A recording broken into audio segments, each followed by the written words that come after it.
Me llamo Naya, tengo 33 años. Vivo en Zaragoza y trabajo como administradora en un centro médico privado, un trabajo normal, un ritmo habitual, rostros conocidos. Estoy casada contigo, un hombre bueno, tranquilo, técnico en reparación de electrodomésticos. Llevamos 8 años juntos, sin grandes altibajos, sin dramas. La rutina está establecida, todo en su lugar, una cuenta compartida, un préstamo para el coche, el café de la mañana y ese deseo de ver una serie antes de dormir, que casi siempre le gana al sueño. La vida parecía estar ajustada como un reloj, y ahí, tal vez, radicaba su fragilidad. En cierto momento, empecé a sentir que vivía por inercia, no porque algo estuviera mal, sino porque todo era demasiado correcto, demasiado predecible, y aún así,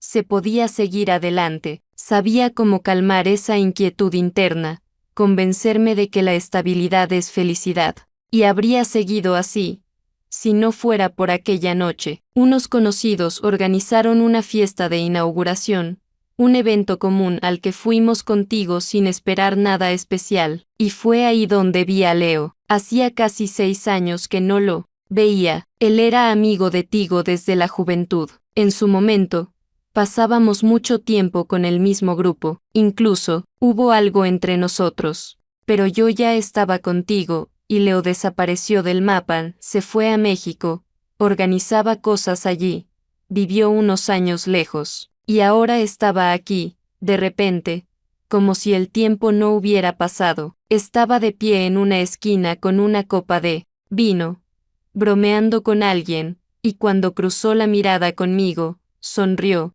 No fue esa sonrisa de hola, conocida, sino una que despierta recuerdos olvidados. Nos dimos la mano, seca, formalmente, pero en sus ojos había algo, atento, algo que parecía leerte de inmediato, sin necesidad de palabras. Tigo no se percató. Justo en ese momento hablaba con el anfitrión sobre un nuevo calentador de agua, unas pocas frases, unos cuantos minutos, y en cada palabra había algo de más, algo casi íntimo, aunque todo parecía neutral. Me preguntó: ¿sigues trabajando en esa clínica al norte de la ciudad? Asentí, y luego, no pensé que todavía estuvieras aquí. Parecías de las que se escapan temprano. Y otra vez, esa sonrisa. Me sentí incómoda, no por lo que dijo, sino por la rapidez con la que empezaron a despertar en mí cosas que había guardado muy adentro. Su presencia era como una alarma en una habitación en silencio, no ruidosa, pero insistente, y ya entonces supe, esa noche no sería solo otra fiesta más para mí. Más tarde, volviendo a casa, Tigo hablaba de un nuevo modelo de lavadora que estaba probando en el taller.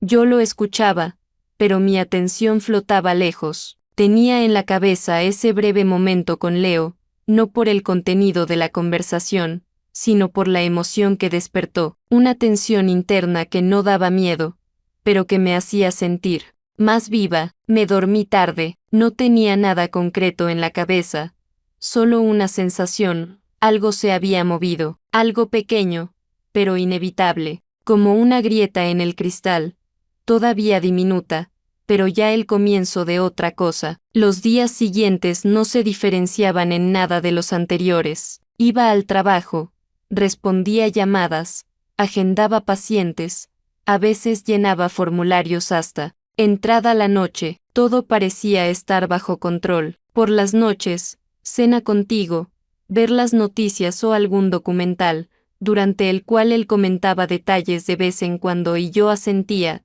aunque no escuchaba nada. Nuestros días eran como copias, no malos, solo repetitivos. Durante una salida con mis colegas en un bar, me descubrí mirando fijamente a Eloy, el nuevo logista, más joven que yo. No era especialmente atractivo, pero hablaba con gracia, bromeaba de forma natural, y yo coqueteaba, sin darme cuenta, casi mecánicamente. Me reía de sus bromas más de lo necesario y captaba sus miradas. De vuelta a casa, me quedé sentada en el coche durante mucho tiempo, frente al portal. En mi cabeza no retumbaba el nombre de Eloy ni su rostro, solo una pregunta. ¿Para qué? No por amor, no por el flirteo, solo para sentir algo, algo distinto, algo que, aunque fuera por un momento, rompiera la monotonía. No era una mujer enamorada, era una persona que llevaba demasiado tiempo convenciéndose de que le bastaba con lo que tenía. Tigo no tenía ninguna culpa. Era atento a su manera habitual, siempre preguntaba cómo me había ido el día, traía mi yogur favorito cuando iba al supermercado, se aseguraba de que el depósito del coche no se quedara sin gasolina, pero entre todo eso, vacío, no emocional, sino algo invisible. Ya no reíamos hasta las lágrimas, ya no discutíamos de manera significativa, ya no nos sorprendíamos el uno al otro, todo era plano. Un día, durante el almuerzo, navegaba por el teléfono y me topé por casualidad con el perfil de Leo, una foto suya, una noche en una azotea, luces, música, sonrisas. No era un selfie, no era pretencioso, solo fragmentos de una vida que se sentía viva, no porque deseara algo concreto, sino por el contraste. En ese momento pensé, vivo correctamente, pero no siento que esté viva. Esa noche, Tigo volvió a quedarse dormido agotado justo después de cenar. Yo me quedé despierta mucho tiempo, mirando el techo. Repetía mentalmente los días, las horas, las rutinas, y entendí. No quería huir de esta vida, pero ya no podía permanecer completamente en ella. Era como el silencio que al principio reconforta, pero después comienza a presionar. A la mañana siguiente no cambié nada. Todo siguió como siempre, pero algo dentro de mí ya se había movido, y aunque intenté no darle importancia, lo sabía, la calma no siempre es seguridad. A veces, es solo una trampa suave. Ocurrió una semana después de aquella conversación interna que no me dejaba en paz. Fuimos contigo a una fiesta de inauguración de unos amigos suyos, viejos conocidos, una cocina ruidosa, música de una bocina Bluetooth y el olor a verduras asadas. No tenía ganas de ir, sinceramente, pero no tenía una razón de peso para rechazar, así que me puse un vestido sencillo, un maquillaje mínimo y me repetí que sería solo otra noche más. Apenas entramos, lo vi. Leo estaba junto a una estantería de libros, mostrándole algo a una chica de cabello corto y rosa. Reía, y tenía en la mano una copa de vino tinto. Apenas había cambiado. La misma voz ronca, la misma postura segura, movimientos sin apuro, pero había algo nuevo en él, o mejor dicho, más nítido, como si los años no lo hubieran quebrado, sino reunido. Nuestros ojos se encontraron, y vi en los suyos el mismo desafío tranquilo que recordaba del pasado, como si dijera, sé que no me has olvidado, yo tampoco. Se acercó más tarde, cuando quedamos cerca de la barra de la cocina esperando a que se desocupara el baño. Habló el primero, tranquilo, casi como si nada. ¿Cuántos años han pasado? 5, 6, algo así. Respondí. Zaragoza no ha cambiado, pero tú te ves distinta, tranquila, o cansada. Sonreí, sin saber si era un cumplido o una observación. Leo siempre veía un poco más de lo que una quería mostrar. ¿Y tú? ¿Estás de vuelta? Pregunté. Sí, regresé hace unos meses. Organizo eventos, conferencias, exposiciones, lo mismo de siempre, pero ahora en Europa. Asentí. Sentía una tensión leve en el estómago, como la de un café demasiado caliente. No era emoción, más bien una inquietud que no podía llamar peligrosa, solo una presencia que cambia el curso de los pensamientos. Él no preguntó por Tigo, yo no pregunté por su vida en México. No hablamos del pasado, solo unas cuantas frases y el silencio entre ellas. Pero ese silencio estaba lleno, como si ambos recordáramos lo que nunca llegó a suceder. Cuando la noche llegaba a su fin, lo vi de reojo mirándome, no por mucho tiempo, solo con calma y seguridad, como alguien que no espera nada inmediato, pero sabe que algo ya ha comenzado. En el camino de regreso, Tigo estaba de buen humor. Hablaba de una nueva oportunidad en el taller, de que pensaba solicitar la licencia para trabajar de forma independiente. Yo asentía, fingía que escuchaba, pero en mi interior seguían girando las palabras de Leo, no porque tuvieran algo especial, sino porque, de repente, me sentí no solo como la mujer al lado de alguien, sino como una persona a la que alguien volvía a ver, de verdad. La semana siguiente, salía del centro médico después de haberme quedado trabajando hasta tarde, con la cabeza lejos de las filas de pacientes y los formularios llenos, cuando me encontré con Leo por casualidad. Estaba de pie frente a una cafetería al otro lado de la calle, apoyado contra la pared, con el teléfono en la mano, como si esperara a alguien o estuviera a punto de entrar. Al principio incluso pensé que lo había imaginado. Su aparición fue tan repentina y, al mismo tiempo, tan acorde con mi estado de ánimo. Me vio primero, saludó con la mano, y yo, sin tiempo para inventar una excusa o rechazar, me acerqué. Nos sentamos en una mesa pequeña junto a la ventana, pedimos café, y la conversación comenzó con cosas triviales, el clima, el tráfico, en el centro, lo difícil que es hoy en día encontrar un buen barista. Pero bajo esa charla corriente había algo más, los dos lo sentíamos,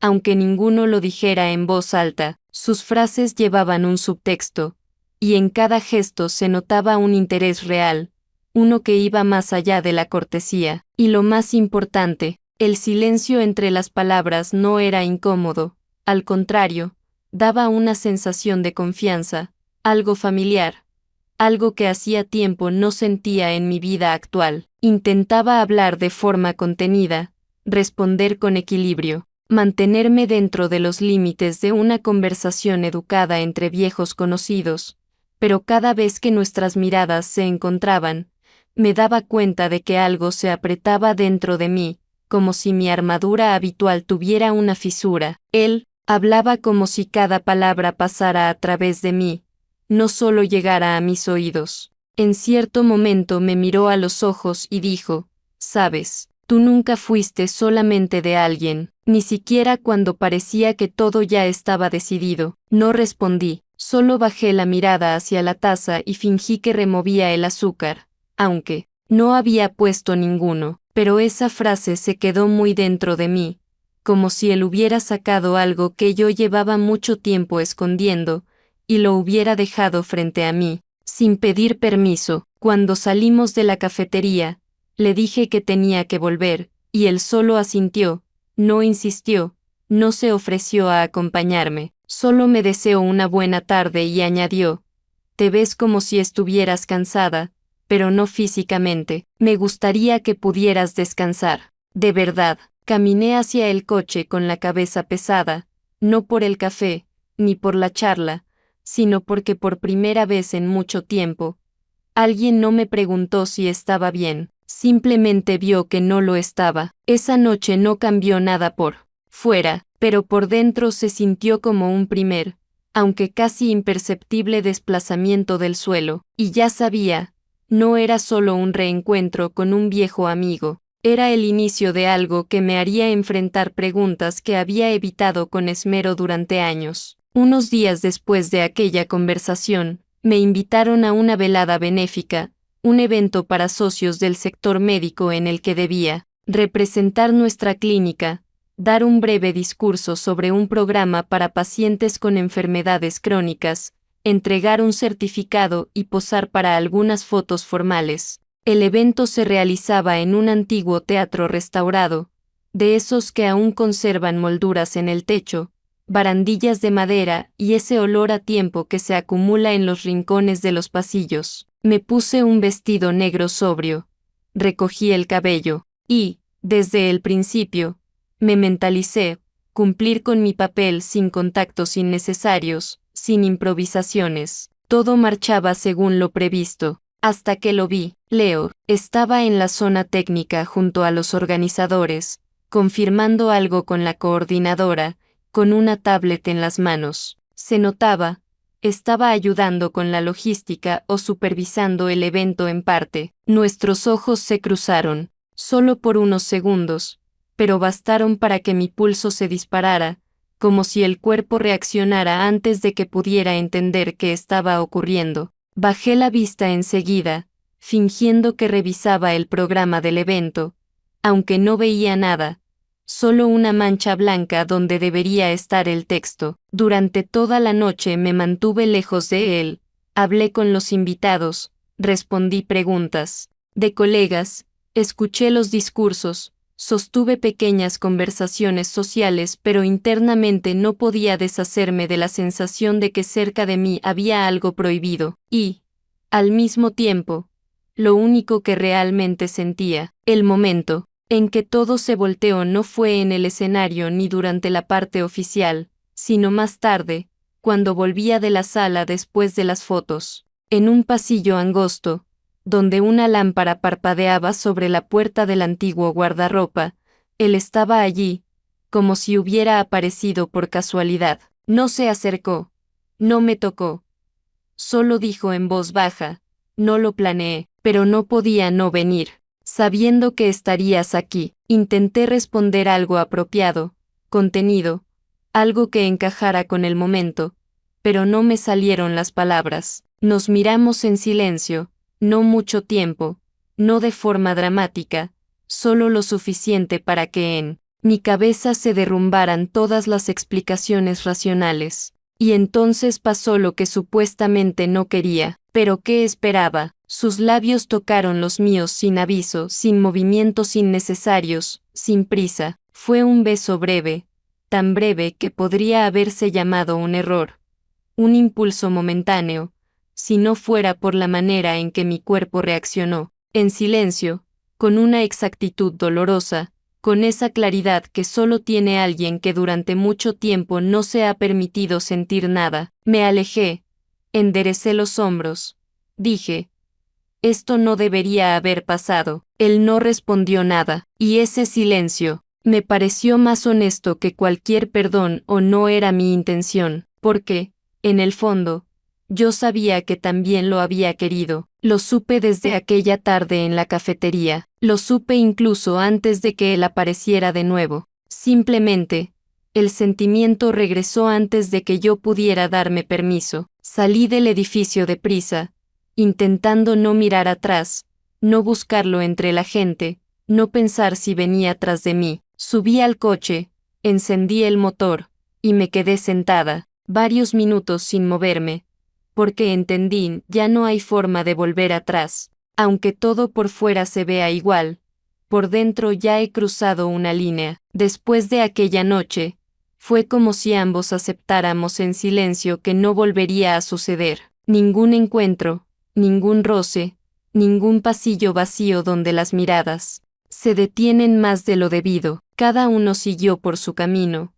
pero dentro quedaba algo que ya no podía borrarse, el sabor de un instante que había cruzado los límites de las explicaciones. No volvimos a hablar del tema, no nos escribimos, no lo mencionamos, pero el silencio no era paz, y ningún acuerdo podía sostenerse si se basaba en negar lo que ya había ocurrido. Pasaron algunos días durante los cuales volví a sumergirme en la rutina de siempre, las colas matutinas en recepción, el almuerzo, frente al ordenador, el cansancio de la noche que ni la ducha caliente lograba calmar. Contigo casi no hablábamos, intercambiábamos frases breves del tipo, ¿compraste leche? O, ¿viste que gotea el grifo? Y yo me convencía de que esa forma de comunicación era normal entre dos adultos después de años de convivencia, una consecuencia lógica del desgaste, y no una señal de distancia emocional.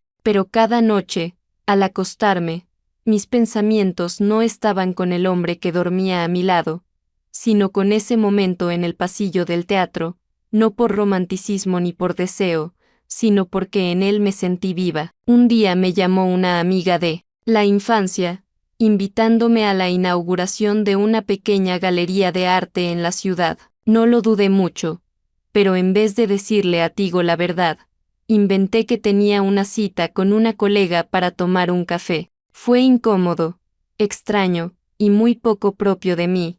Yo no solía confundir la verdad con lo conveniente, pero esta vez preferí esconderme en una pequeña mentira antes que explicar algo que ni yo misma entendía del todo. Al entrar en la galería, vi a Leo de inmediato. Estaba junto a un escenario improvisado donde tocaba un dúo de jazz, conversando con una artista mayor. Se lo veía tranquilo, concentrado, presente en el momento. Yo solo quería ser espectadora, recorrer las salas, mirar los cuadros, tomar una copa de vino y marcharme, sin interacción, sin complicaciones. Pero no funcionó. Leo me vio casi enseguida y, sin acercarse, solo inclinó un poco la cabeza a modo de saludo, un gesto silencioso, como si hubiéramos pactado no hacer nada, solo estar en el mismo espacio. No hablamos en toda la noche, pero varias veces coincidimos, no por casualidad,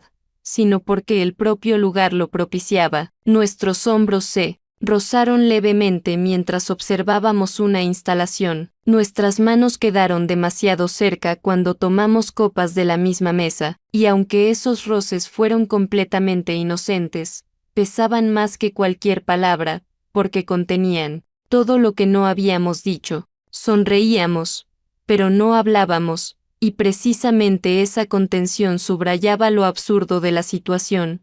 No hacíamos nada, pero al mismo tiempo hacíamos más de lo permitido. Esa noche volví a casa, y no ocurrió nada, literalmente, ninguna cita, ninguna conversación, ningún nuevo beso, pero ese nada pesaba más que cualquier algo. Me acosté junto a Tigo.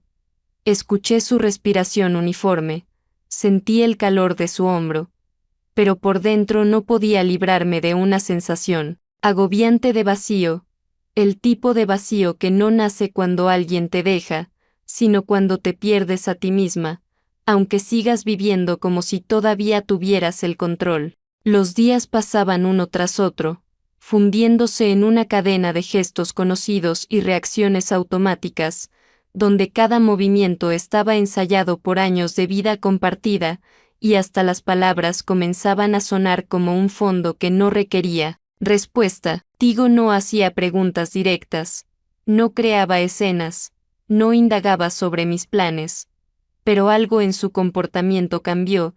Empezó a mirarme más tiempo del habitual, detenía su mirada cuando yo creía que estaba distraído, cada vez preguntaba con más frecuencia a qué hora regresaría del trabajo, y una vez incluso se atrevió a decir, ¿no sientes que últimamente estamos más distantes? A lo que respondí sin pensar, con una frase que alguna vez escuché en una película, es solo cansancio, ya pasará. Sentía que podía vivir una doble vida, o mejor dicho, no vivir, sino equilibrarme entre dos realidades que no se tocaban, no se cruzaban, y por eso parecían seguras. De un lado, mi rutina habitual, cimentada en responsabilidades, donde era esposa, colega, alguien que mantenía el orden y trataba de parecer entera. Del otro, una sensación nueva y a la vez antigua, asociada con Leo, en la que aún no había ocurrido nada concreto,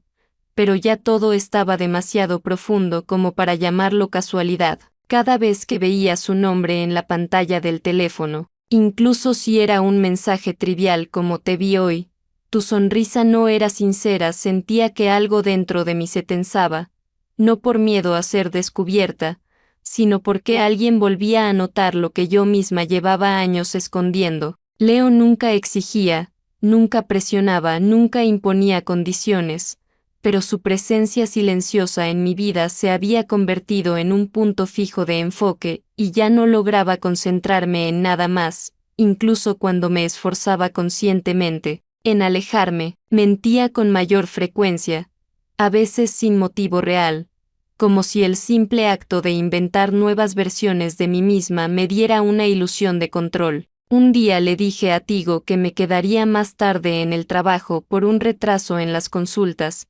cuando en realidad solo estaba sentada en el coche frente al parque, mirando cómo las luces de las farolas parpadeaban entre las ramas, porque necesitaba estar sola, pero no conmigo misma, sino con esa sensación que aún no tenía nombre, pero que cada día se parecía más a una huida. Tigo percibía el cambio, aunque no lo nombrara en voz alta. Su forma de cuidarme se volvió tensa, apareció en ella una inseguridad nueva, como si temiera hacer algo de más, decir una palabra equivocada, y romper ese equilibrio frágil que todavía mantenía nuestra relación a flote. Lo notaba observando mi mirada con más atención, como buscando en mis ojos la confirmación de que yo aún estaba ahí, con él, y no lejos, en mis pensamientos. Y cada vez que sentía ese intento de leerme, apartaba la vista, no por rabia, sino porque no podía mirarlo a los ojos sabiendo que la mayor traición no ocurría en mis actos,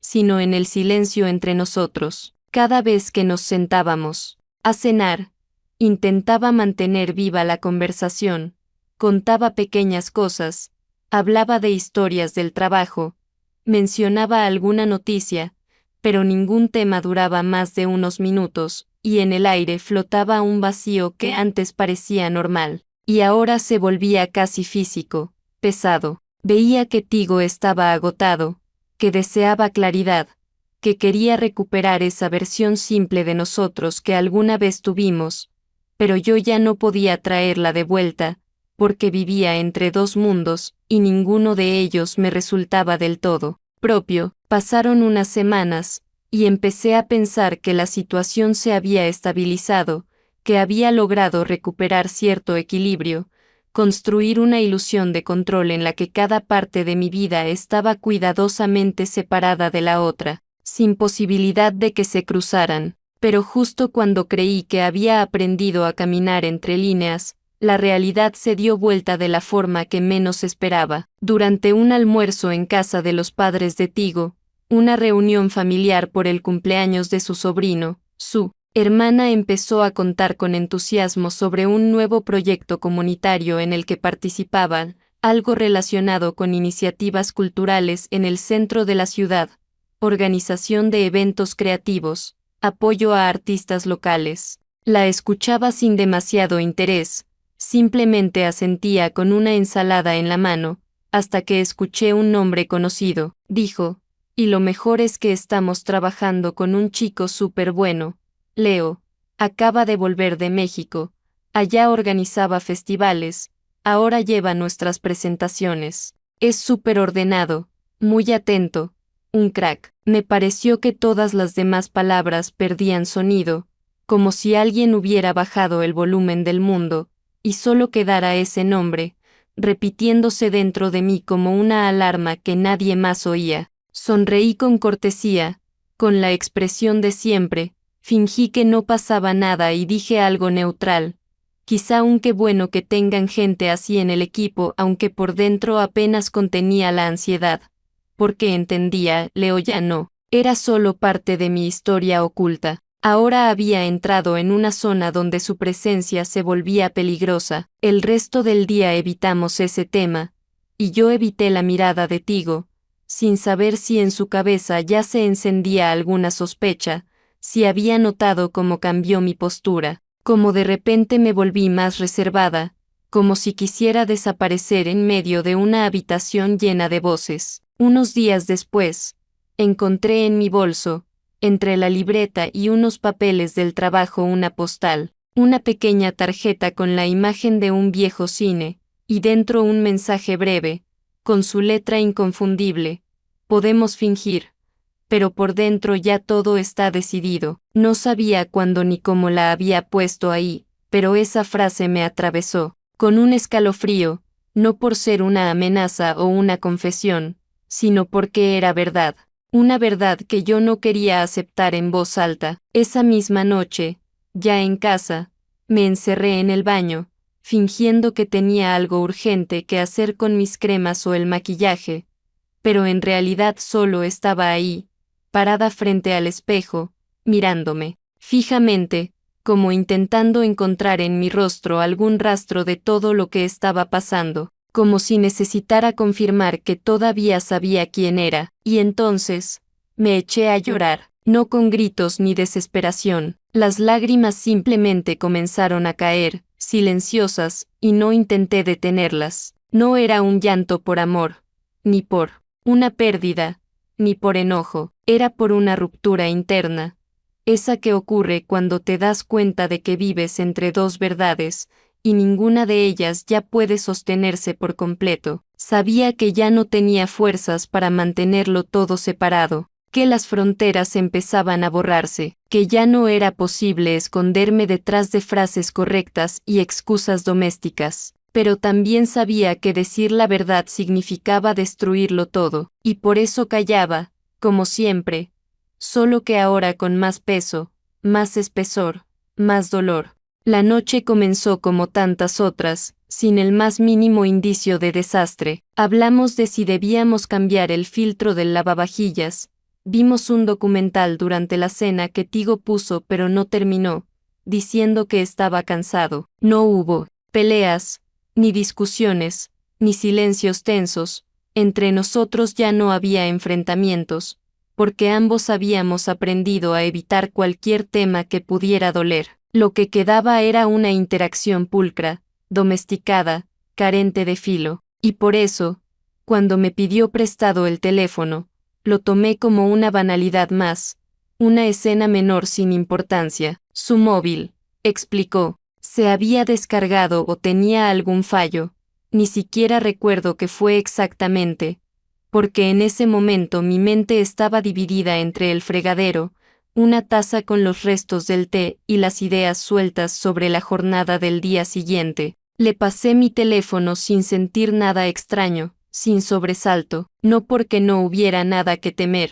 sino porque lo había olvidado. Había olvidado que, unos días antes, no borré un mensaje. Había olvidado que me permití, una vez más, una debilidad, no un hecho concreto, sino una emoción, que se escapó en un par de líneas escritas por la noche, en ese momento en que una desea no sentirse completamente sola, aunque eso contradiga todo lo que intenta sostener. Vi cómo sostenía el teléfono en la mano, cómo miraba la pantalla un poco más de lo necesario, cómo sus dedos se quedaban quietos al leer. El aire se volvió más espeso, más denso, difícil de respirar, aunque la ventana estuviera abierta. Intenté decir algo, preguntar si todo estaba bien, cambiar el tema con una broma, pero su mirada me detuvo. No estaba enojado, no estaba dolido, estaba vacío, y esa falta de emoción fue lo más aterrador,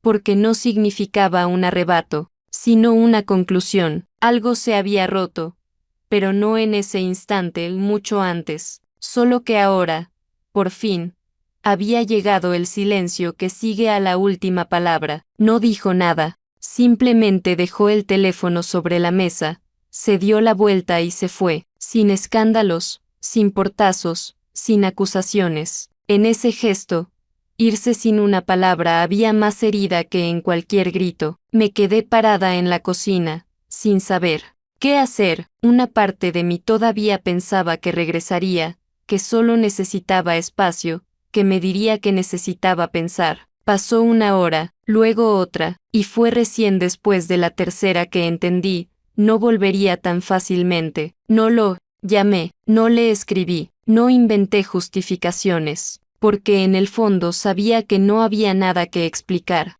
que cualquier intento de aclaración solo reforzaría aquello que ya no se podía deshacer. El mensaje había sido simple: te extraño. El encuentro de hoy fue como respirar tras mucho tiempo bajo el agua. No era un mensaje explícito, no hablaba de traición, ni confesaba nada, pero contenía eso que nunca se perdona, la verdad dicha a quien no corresponde. Pasé la noche sentada en el sofá, sin encender luces, sin música, sin tocar el teléfono. Solo me quedé ahí, en una oscuridad sin contornos, pensando no en Leo, ni en Tigo, ni en lo que fue, sino en lo que ya no sería, y no por haber sido descubierta, sino porque, al fin, pude ver cómo se veía desde fuera mi intento de vivir en dos mundos, de esquivar la verdad, de evitar las consecuencias. Pero, ninguna persona soporta dos realidades, y cuando una se quiebra,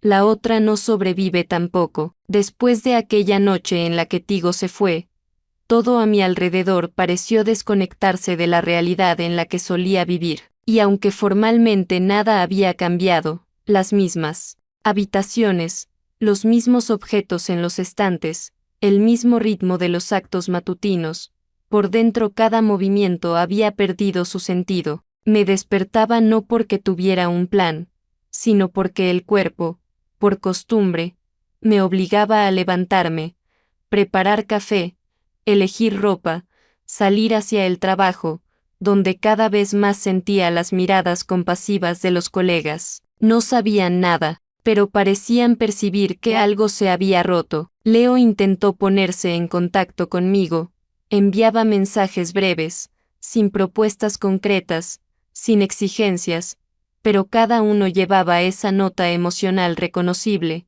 la misma que yo intentaba mantener lejos. El último mensaje me llegó unos días después de que dejé de responderle. Decía, no somos delincuentes, solo somos débiles. Y aunque sus palabras quizás buscaban justificarnos a ambos, a mí solo me provocaron más agotamiento, porque, justamente en esa frase se escondía lo que ya no podía aceptar, una debilidad envuelta en filosofía. Eliminé el mensaje sin leerlo por segunda vez, y no volví a responder. No sentía rabia hacia Leo, ni lo culpaba, ni buscaba en quién depositar la responsabilidad. En todo esto no había líneas claras entre lo bueno y lo malo, entre culpable y víctima. Solo estaba mi decisión, dejar de repetir situaciones donde me perdía a mí misma intentando sostener algo que ya no era apoyo. Tigo no volvió, y yo no lo esperaba, porque cada día, la ausencia de sus cosas, de su voz, de su costumbre de revisar las cerraduras antes de dormir, se volvía más notoria, como una herida expuesta que uno no deja de tocar, aunque duela. El perro, que él me dejó, me seguía por el departamento como si buscara a alguien que ya no podría encontrar, y yo sentía que, como yo, él también intentaba acostumbrarse a ese silencio donde incluso respirar parecía demasiado. Los colegas empezaron a hacer preguntas cautelosas. ¿Te ves bien? Pero un poco pálida. ¿No estarás enfermándote? ¿Y si te tomas unos días de descanso? Y cada vez respondía con la misma sonrisa que aprendí en la adolescencia, lo suficientemente convincente como para evitar explicaciones, pero no tan sincera como para que alguien creyera de él. Todo, hacía mi trabajo con precisión, atendía pacientes, organizaba documentación, participaba en las reuniones semanales, y todo eso parecía una rutina normal, aunque en realidad solo me movía por inercia. Por las noches no encendía la televisión, no escuchaba música, no llamaba a nadie, deslizaba el dedo por las redes, miraba fotos de desconocidos, observaba vidas ajenas que no exigían de mí nada, ni acción, ni palabras, ni presencia. No tenía ganas de salvar el matrimonio, ni de volver con Leo, ni de comenzar una nueva etapa, porque en el estado en el que me encontraba, cualquier empezar de nuevo me parecía un cliché cinematográfico. Lo más triste no fue haber perdido a alguien, lo más triste fue haber perdido la sensación de integridad interior. Ya no sabía quién era sin los papeles que había aprendido a desempeñar, y mientras todos alrededor parecían esperar de mí alguna explicación, una decisión o incluso una confesión, yo seguía sentada en el silencio, no porque no tuviera nada que decir, sino porque dentro de mí ya no quedaba nada que sonara auténtico. Cuando Tigo finalmente vino a recoger sus cosas, yo no estaba en casa, me fui a propósito a pasear con el perro, sin una ruta definida, simplemente vagaba por calles que conocía de memoria, pero que ese día me parecían ajenas, porque todo a mi alrededor me recordaba cómo era mi realidad hasta hace poco. Él dejó las llaves sobre la mesa de la cocina, colocó cuidadosamente un suéter doblado en el respaldo del sofá, sacó sus herramientas del estante del recibidor y hasta dejó una pequeña nota, sin preguntas, sin reproches ni deseos, solo escribió: gracias por los años. Adiós. Y esa frase breve dolió más que cualquier discusión, porque tenía algo definitivo, sereno y honesto. Me quedé en el departamento sola, con el perro, que corría hacia la puerta cada vez que alguien pasaba por el pasillo, como si aún esperara que esa voz familiar lo llamara de nuevo. Las cosas de Tigo desaparecieron de forma tan ordenada, que en su lugar no quedó desorden, sino silencio, uno que no se llena con música ni con palabras, porque se volvió parte del aire. No moví los muebles, no cambié nada en el interior, porque cada detalle se había convertido en testigo de lo que fue, y no quería adaptarlo a una nueva versión de mí misma,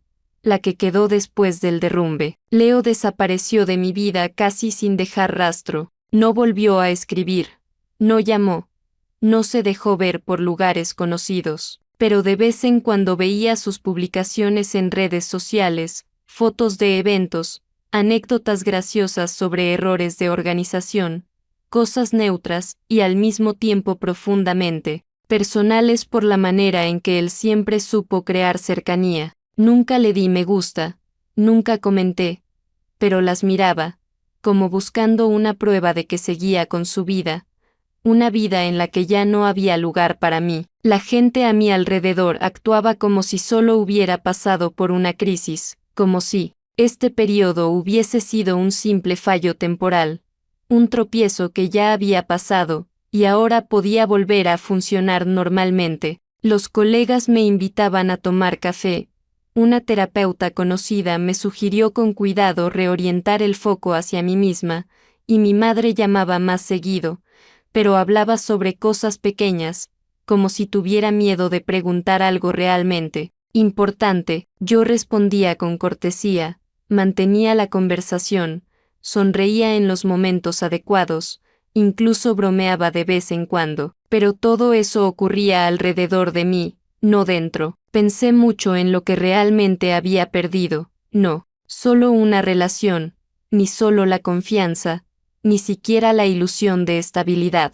En verdad, lo que más perdí fue a mí misma, esa versión que creía poder controlar los acontecimientos, separar los sentimientos de las decisiones, manejar las emociones sin dejar que deshicieran su mundo ordenado. Y aunque al principio pensaba que toda esta historia era una cadena de errores, que comenzó con una mirada y terminó con un beso fugaz, después entendí que no era una historia de amor, era una historia sobre una grieta en mi identidad, una que solo esperaba el momento adecuado para abrirse. No sabía si podría volver a confiar en mí, no en el sentido de no mentir ni engañar, sino en un nivel más profundo, confiar en que puedo tomar decisiones cuando el corazón y la razón tiran hacia lados opuestos. Y aunque todos a mi alrededor parecían convencidos de que lo peor ya había pasado, yo seguía despertando cada día con la misma pregunta en la cabeza: